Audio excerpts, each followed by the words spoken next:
Hey, welcome to Tabletop Skirmish Games. I'm Lee, and in this video I'll show you how I made the simple rocky bases for my Iron Golem Warband.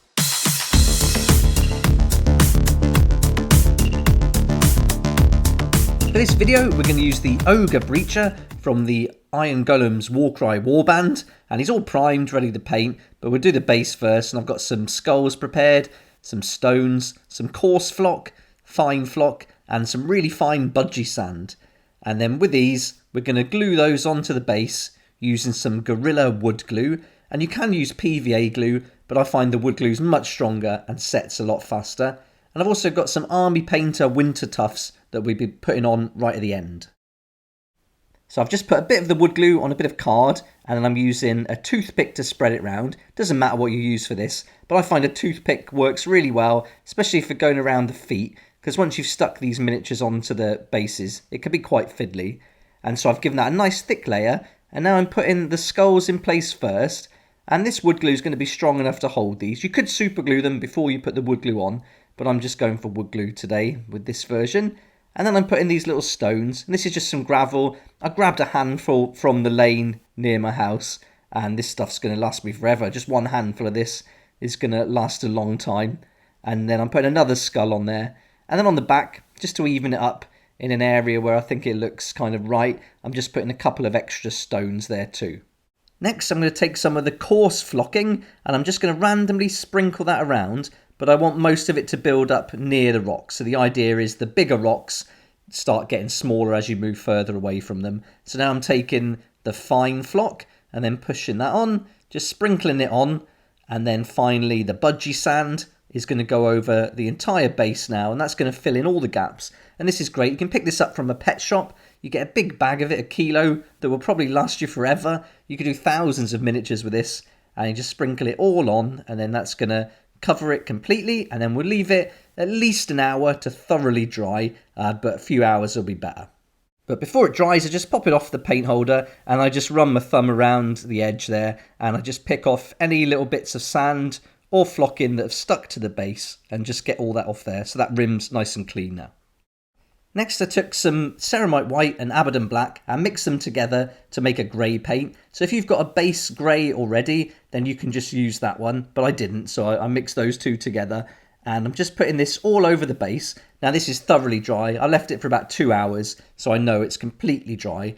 Usually an hour's enough, but I left it for 2 just to be on the safe side.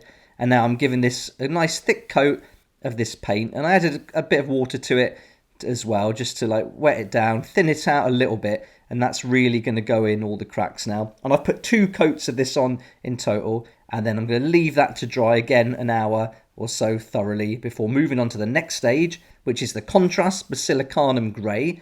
And I'm going to put a coat of this over everything except the skulls. So this process is for a nice simple rocky base, and it's really quick to do, but there is like a lot of waiting time in between each stage, so it's good if you can kind of do this alongside another project. So while this is drying, you can get on with that in between. But here we go. So I'm just putting this contrast paint all over now, and this is nice and thick. I've got an old scruffy brush, but it's quite a big brush, so I'm getting quite a lot of paint on there and really getting it stuck in, working it into all the cracks and crevices, and I'm just going to give it one thick, even coat over everything except for those skulls. While that's still wet, I'm going to take some contrast Plaguebearer flesh, and I'm just going to dot this around randomly all across the miniature, trying to avoid the bigger rocks if I can, but just random, a few spots. This is going to break up that grey, and that green is going to almost make the flesh of the Ogre Breacher kind of appear a lot more like pale and pallid. So that's the idea with using this. It's also going to contrast nicely with the oranges later. Right, now I'm taking some Pallid witch flesh, and I'm just giving this a coat over those 2 skulls. And then give this a nice thick coat, and really working it in there, and then I'm going to leave that to dry thoroughly before moving on to the next stage. And so you could do this while that Basilicanum Grey is still drying, as long as you're careful. And so give this a nice coat, and then once those skulls are completely dry, I take some contrast Skeleton Horde, and I'm going to give this a real generous coat. And this is a great contrast paint. It's really dark in the recesses, but it's quite thin on the more raised, kind of flatter areas. So I'm pushing quite a lot into the eye sockets and amongst the teeth, and then just spreading that around on the raised areas of the skull so that it's a lot lighter there, and it'll look almost a lot more like a natural highlight. And so really pushing it in, making sure there's loads in those eye sockets so it sets nice and dark. Once that's done, I've took some Shabti bone and we're going to do some dry brushing. And really important to make sure all that is completely dry before we move on to this stage. And I take a little bit of paint, work it into the bristles on a little bit of cardboard, and then work off that paint on a paper towel, and then test it on my hand just to make sure only a little bit's coming off. So this is really dry. And then I'm going to just gently run it across all the raised areas of the base. And I start off quite tentatively at first, just to make sure not too much paint is going to come off. And then once I'm confident I've got the right amount on the brush, I can be a bit more rougher and really get stuck into it. And doing this before we paint the miniature gives us a lot more freedom for doing this stage.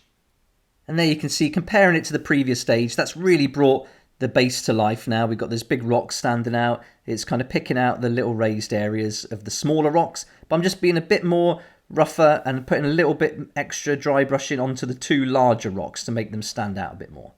Now we're going to paint the rim of the base, and so I'm taking some dark blue, some black and some grey, and I've mixed 1 part dark blue to 1 part black, and then I'm also adding a little bit of grey to that just to bring it down a little bit. I'm just using a really old scruffy brush here to mix that all together. This is going to give us a nice dark blue, which is going to be a nice colour to contrast with the kind of orange brassy colour that we paint the Ogre Breacher. With the paint ready, I get some blue tack and a thick brush, pop the blue tack on the end of the brush, and then I put the Ogre Breacher onto the blue tack, and then that's going to give us a little turntable so we can spin him around as we paint the rim.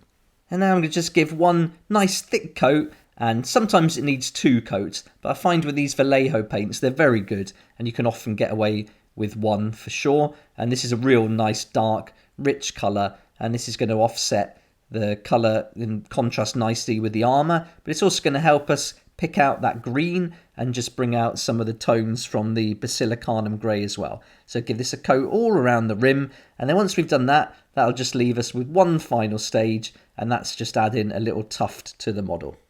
So now I'm going to grab my Army Painter Winter Tufts, and there's all different sizes in here. You can see you've got these large ones on the left working down to the smallest ones. And I'm going to take the really small ones, because I don't want much here, and I'm going to stick that on with some Gorilla Super Glue. And so I just peel it off here. So it's already sticky, but that's not sticky enough to keep it on the base, I find. And because I want this quite small, I'm going to cut it in half. And I'm doing a terrible job here with these scissors, but I basically pulled it in half there, and that's going to give us 2 tiny tufts that we can place on there. So I dot a little bit of the super glue, and then with some tweezers I just push the little tuft onto the super glue, trying to get it in between a rock and the skull. And there we go, that's the finished base, and here he is all painted up, and this is a nice simple rocky base that we can use to kind of base loads of miniatures really quickly for a nice tabletop ready finish. You don't have to put these little green dots of Plaguebearer flesh paint on the base, but I find it just breaks up that grey and kind of works nicely with the orange and reds that we've used in the metalwork of the Ogre Breacher. I'll put links to everything we've used in the description below, and I hope this video has been helpful just to give you a little idea of how I base them and how I use this simple technique to do the miniatures quite quickly. If you like this kind of content and would like to support the channel, then please check out my Patreon page. It's a great place where we hang out on Discord, talk about the hobby, share all ideas, our work in progress, help each other out, and you can also get some content there that you're not going to find anywhere else. So I'll put a link for that in the description too, and it'd be awesome to see you there. Look out for the painting video coming for the Iron Golems, including the Ogre Breacher. And thanks so much for watching this video. Please like if you like it, subscribe for more videos like this, and don't forget to hit the notification bell to join me next time on Tabletop Skirmish Games.